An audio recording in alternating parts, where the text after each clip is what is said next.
I must not respond to what you are reading. Okay. Must I respond? My response, if I'm allowed to, is well captured in the documents, in the minutes of Parliament, JKP 23, dated 16 May 2017.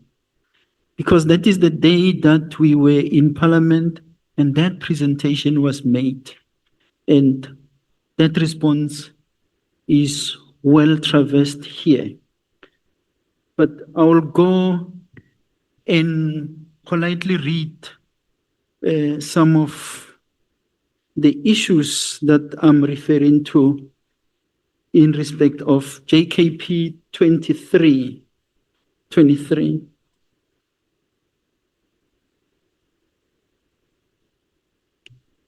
And I'm going back paragraph on page 58, paragraph 129. I'm trying to make it easy so that I just capture the facts. 129, the following day, 11 May 2017, Mr. Francois Bjergman, chairperson of the Portfolio Committee, addressed a response to my letter of apology to attend a meeting of 16 May 2017. The letter is annexed here to SJKP 21. Upon receipt of the said letter, I rearranged my trip and duly attended. On 16 May 2017, I went to the meeting prepared and armed with a comprehensive presentation that will give a detailed account of the very same allegations presented by Macbride. I annexed here to marked JKP 22, a copy of the presentation that was made to the Portfolio Committee in the presence of Macbride.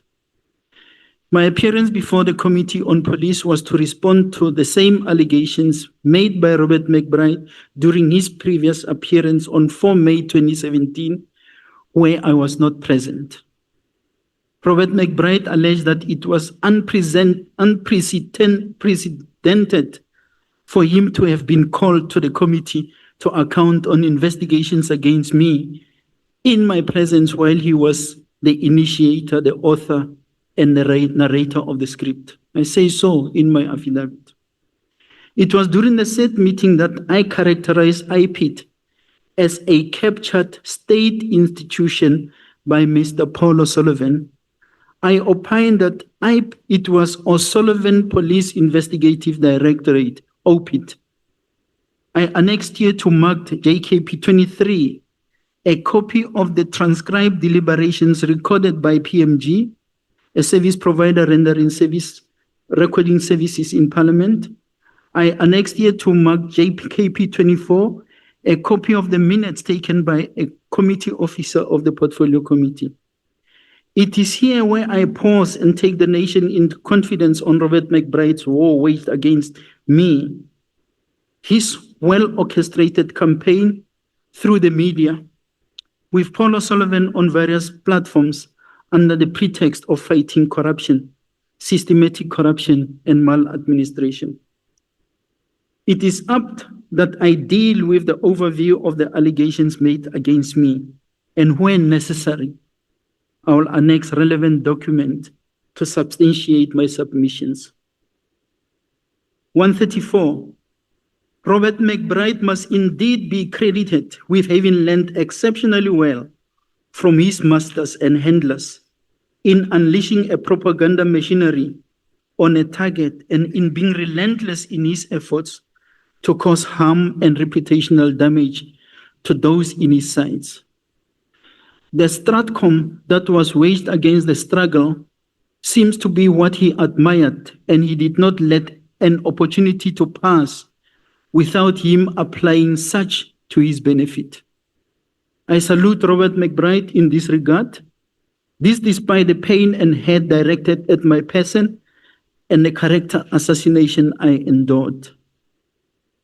I had never met Mr. McBride in person until Saturday around midday during April-May 2016.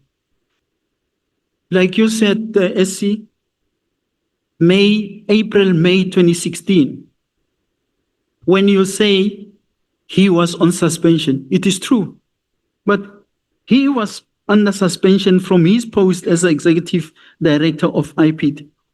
When I was surprised by his presence outside my house in Sable Hills, the very famous Macbride O'Sullivan playing field, I was with a fellow resident, Mr. Johan Smith, may his soul rest in peace, who visited me to discuss matters related to the Homeowners Association.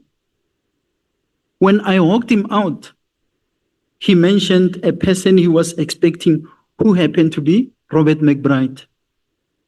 It was here where Robert McBride came out of the driving seat of a white E200 Mercedes-Benz vehicle in which he was driving with a female passenger. We exchanged greetings. Mr. Smith allowed us space to briefly engage without any interference. At the time of this unexpected meeting, the media was running articles and stories by Pop Crew and O'Sullivan's allegations of corruption leveled against me. You will have noted as part of the records that twice on the 30th of June 2017, the late Judge Monama ruled in my favor on a civil litigation against the very same Pop Crew members. Recently, on the 5th of November 2025, the full bench ruled in my favor on that particular litigation. And it was found that the allegations made against me were baseless, and thus they are to pay me costs, and they are to retract the allegations that were being made and tender an apology. So these are the same people that I'm being told they are witnesses in McBride's pursuit against me. Or Sullivan, for that matter. There is not a single case docket. Of all these concocted dockets, there is not a single docket which contains an affidavit by Paul O'Sullivan. Not a single one. Now, we talk here about the period with Khamanyane, when he lodged that complaint. I know it's a thick thing. Those who understand law will realize that this person was just going to town about everything else. If you accuse me, come directly. Let there be the elements of crime in that particular affidavit. I don't know what elements of crime we were able to find. But Khamanyane appointed a team of investigators to investigate that particular allegation. Even if there was nothing direct on me, they went to O'Sullivan. Brigadier Homo, who came back to the police, was one of the investigating officers. I think there was a Mr. Maema or Marema, but there were 3 people who were investigating. They went to O'Sullivan and say, in view of this newspaper, which you say it's an affidavit that you have, can you depose a sworn affidavit so that we can investigate properly?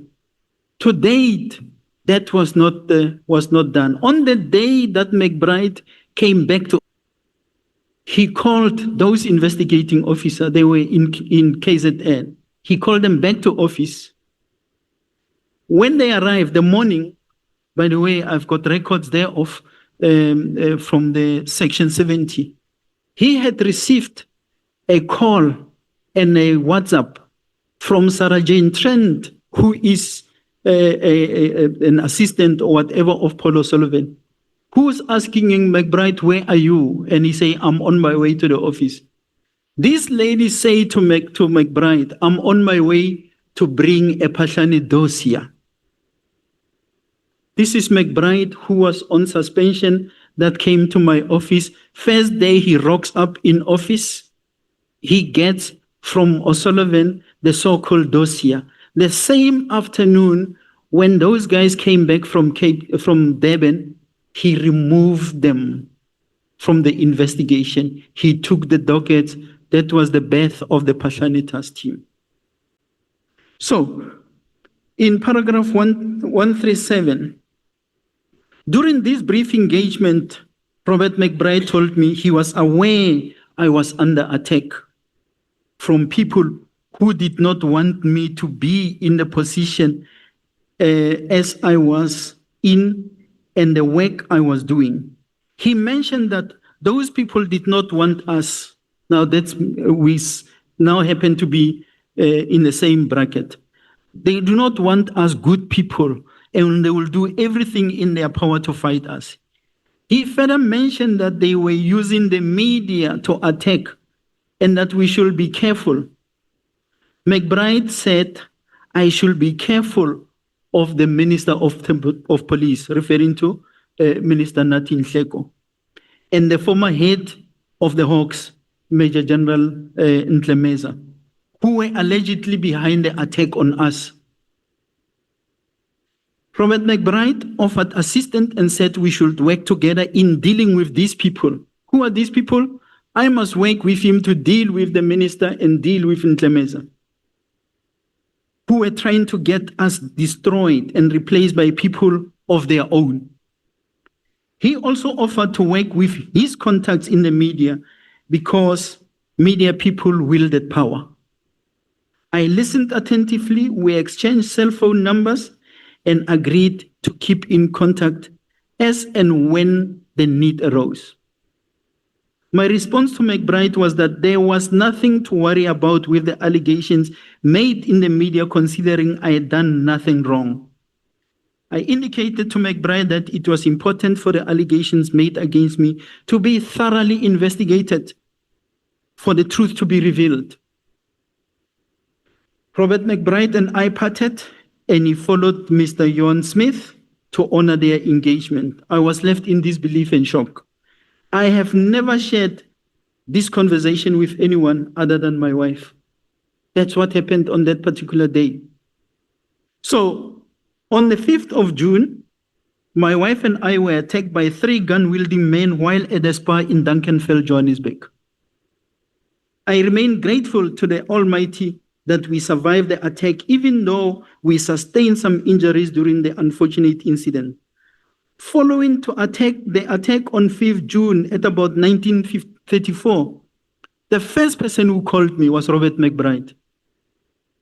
Robert McBride sent me a text message via WhatsApp which read, "Just heard. Sorry about that. Let me know if you need help. Offer still stands." Which offer still stands? I responded at 19:30 to his message as follows: "Noted, with appreciation, kind regards." That's where I left it. I was taken aback months later in 2017 when I found out that it was Robert McBride who obtained a copy of the CCTV camera footage and recordings of the attack, forwarded it to Paul O'Sullivan's assistant Sarah Jane Trent, and Peter Louis Mayberg, who circulated such via YouTube with distorted reporting to the media. Robert McBride returned to office as the executive director in Independent Investigative Directorate from suspension on the 18th of October 2016. So I'm going through this so that I properly respond to what you are reading, SC, because these issues are traversed. I'm not under trial on what McBride is saying. He must come and say, I am putting my version, which is important that it be communicated and not be brushed aside. The attacks directed at me by Robert McBride and O'Sullivan and their sustained campaign through the media, both print and electronic, bears testimony to their control of individual journalists whom they weaponize against me. A propaganda machinery unleashed by McBride and O'Sullivan was spearheaded by a select group of journalists, whom I know, by the way, and I'll name them here if need be. Marian Tem is one of those people. Who was this? The late Karima Brown? She's one of those people. Abraham Mashiro is one of those people. Barry Bateman is one of those people. There is a whole list of people that in one of the WhatsApps, actually, you have here the WhatsApp exchanges between Sergeant Trent and the late Mandla Mahlangu, who was the investigating officer. Even Karen Vaughan is here. So you have got a whole range of people that were working on the Phahlane project.